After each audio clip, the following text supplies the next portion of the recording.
তোমার এই যে একটা গ্যাস দাঁত আছে তাই না আপু, এটা অনেকে কিন্তু বানায়, তাই জানো?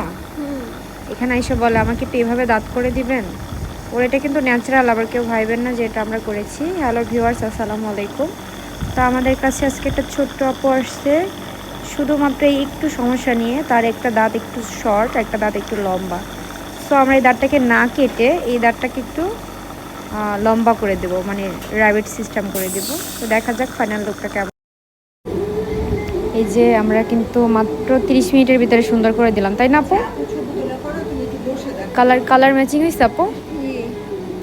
হ্যাঁ, ওর একটু সমস্যা আছে, দাঁতগুলো ক্ষয় হয়ে যাচ্ছে ভিটামিন সি এর অভাবে।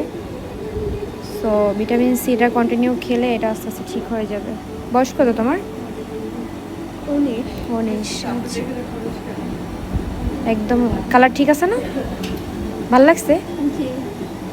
আচ্ছা, এরকমই চাইছিলা? টেনশনে ছিলা কেমন না কেমন হয়? আচ্ছা আচ্ছা। তো যাদের দাঁত এবড়ো থাবড়ো হয়ে আছে, মাথা ক্ষয় হয়ে গেছে, ভেঙে গেছে, তারা কিন্তু চাইলে এভাবে সুন্দর করে নিতে পারেন দাঁতটা। এটা কিন্তু ক্যাপ না, জাস্ট কম্পোজিট ভেনিয়ার্সের মাধ্যমেই করা হয়েছে।